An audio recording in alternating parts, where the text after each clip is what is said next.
Hey, let's check out to see what the February garden has for us, so stay tuned.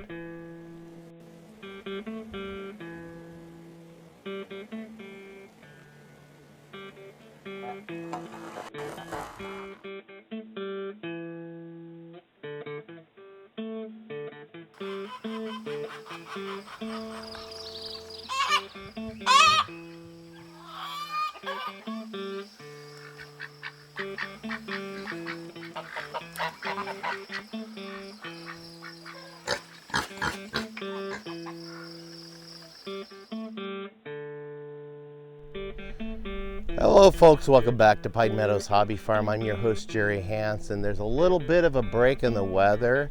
We've had rain off and on throughout the day. There's not much I can do outside, but I did manage to get down to Acorn Acres to check out and see what's happening down there. And I checked out the pond to see if it was full, and it was full. Check this out. Caught a couple of Canada geese off in the distance. I think they're setting up household here on the pond. They usually do every year, and they raise some young in these thickets here. But we get wood duck and mallard ducks, and it's a great place to go duck hunting.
And back here on Pine Meadows Hobby Farm, what you hear is my ducks and geese in the background. Of course, you always hear them in the background because they make their presence well known. Anyway, I'm doing a garden video, and I wanted to show you guys what's going on for the February garden. It's not spring yet. We're still in winter. And so I'm right now in the planning stages of planning my garden out, as you've seen in the previous video on filming a show with using a special night feature on my camera. I showed you what I got from Walmart the other day. I got some onion stars, some potatoes, I got some items to put in a forever garden bed, and let me show you where I'm going to put that forever garden bed. Okay, I thought about putting two probably 3 foot by 4 foot squares here, two of them, one here and one here, and then a pot down there. The two squares I want to plant here are going to contain both asparagus, because I got some asparagus roots that are still in hibernation, and I also got some strawberry roots that are still in hibernation. So asparagus and strawberries are two crops you can actually grow together. So I plan to grow my strawberries and asparagus here, and then down here I'm just going to get a big pot and plant a couple of blueberry plants, because they need more of an acidic soil. So I figured a pot would be best to grow those in. That way I can maintain the acidity in that soil a lot better than in garden beds.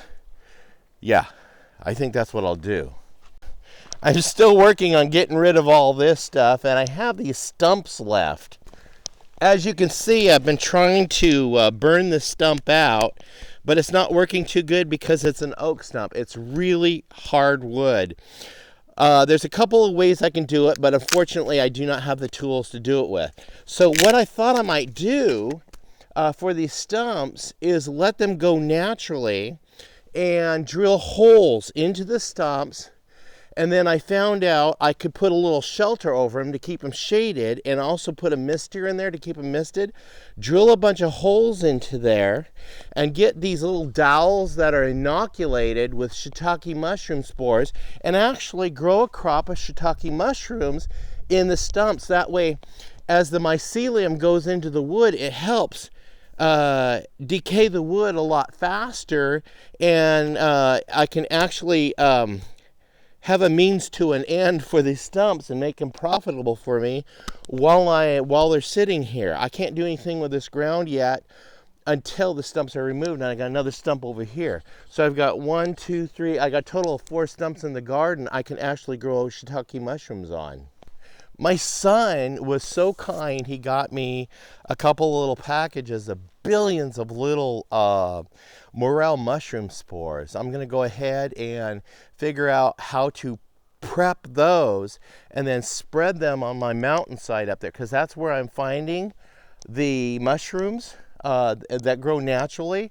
So I was just going to go inoculate the soil and try to get a great big crop up there where the wild ones are growing, and get a really good crop of morels.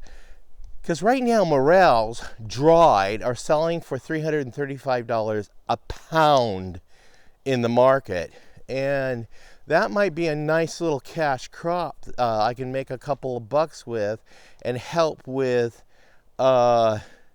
improving my garden area. There's not much left to improve here, but I do want to, well, let me show you.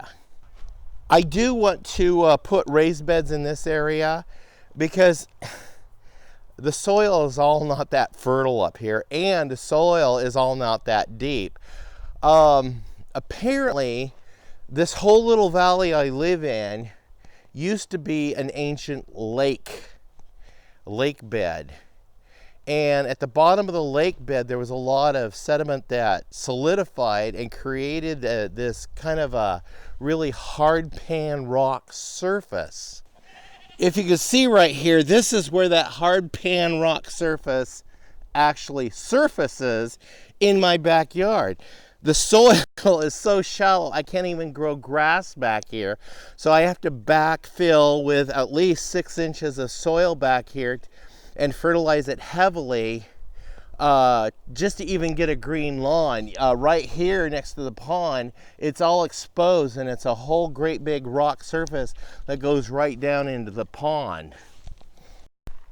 So that's the nonsense I have to deal with in my garden, and that's why I'm forced to do raised beds. So my goal is to put raised beds back there, and I'll have to just grow the corn in the raised beds. That way I can lay down a layer of compost and then some soil and fertilizer, and then we can grow the corn in the raised beds and no-till raised beds.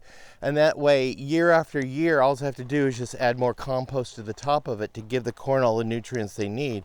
And I can also grow like the big squash plants back there also.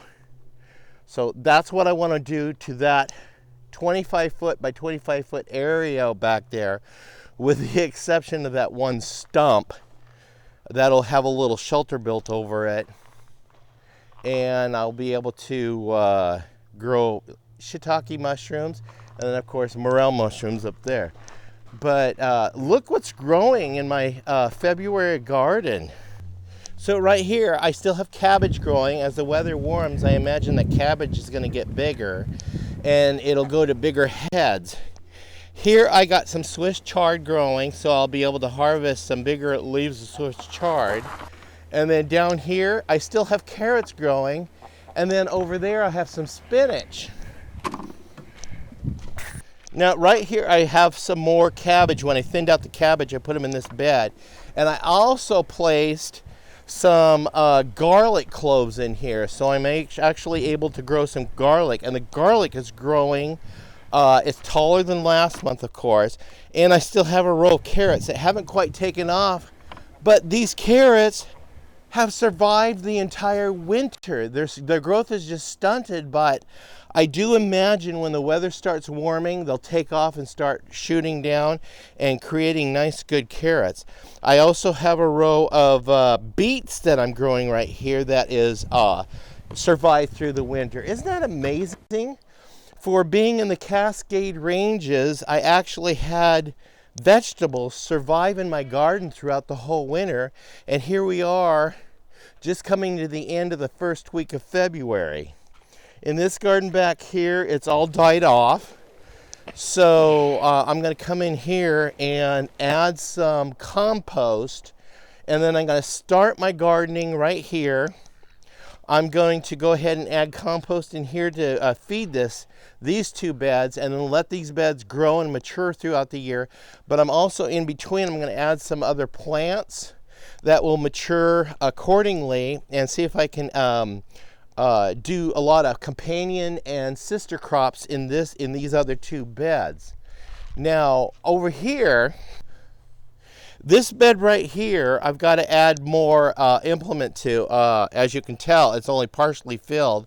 I got to continue cleaning out the greenhouse, putting more soil in here. But I also want to put some compost in here, some fertilizer. And then this will be dedicated to nothing but potatoes. I'll have nothing but potatoes growing forever, time and time again into this bed. This bed, however, will go to onions. And if I can find any other companion crops to grow with this garden, I will do that. In this back garden over here, I want to plant especially my radishes, because we discovered roasted radish tastes so good. Hey, grow your radishes extra big like a potato, and then harvest them, and then you just cut the top off of them and you clean them up, and then you put them in the oven, or you can cut them into quarters, spritz a little olive oil on it and some seasoning, and roast them. Turn them about every 15 minutes, roast them evenly on all sides. Man, I guarantee you will not be disappointed with the flavor. You don't have that spicy, hot, biting, bitter flavor from a radish, but it tastes, it's kind of like a potato, kind of like a turnip, but it is absolutely delicious. Our whole family decided we really enjoy roast radish. So I do have a lot of work to get done on the garden this spring. I have almost the entire month of March off, so I'll be able to dedicate this into this. I had planned, I didn't know if I told you guys this, I had originally planned, I was taking the entire month of March off, and I was going to get on a plane and fly to Europe and go tour Europe and shoot a couple of shows over there. Unfortunately, with the coronavirus, that is not quite a very wise and prudent thing to do at this time. So I'm just going to stick close around the homestead and try to get as much done around here. But I am going to travel out. I have networked with one of my fans, and I'm going to go over and help her with a computer, and I may take you guys along. I'll talk to her to see what she thinks about that, so I may include you guys in on that little adventure I'm taking, and that's over on the coast. I also plan to do some interesting featurettes off the homestead, because there's some interesting things that have that are around our area that are, well, let's put it this way. They're mysteries, and they're also fascinating, and they're also very interesting. And especially for you Star Wars fans, yeah, I'm going to take you to a set where they actually filmed the Ewok adventure. Yep, we're going to go over there, and I'm going to take a little hike, and I'll show you that area. So stay tuned for that. That will be in March, and then I'll be doing a couple of other things. So that's my plans for the garden. This is what I've got growing in the garden for February. I'm going to try to get some more stuff in the ground before February gets away from me, because I think I need to get, especially the asparagus and the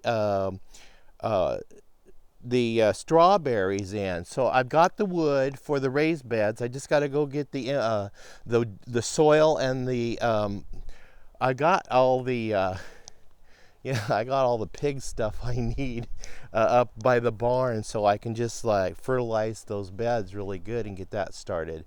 So as soon as I get a break in the weather here in the next couple of weeks, we're going to go ahead and get that done, so stay tuned for that video.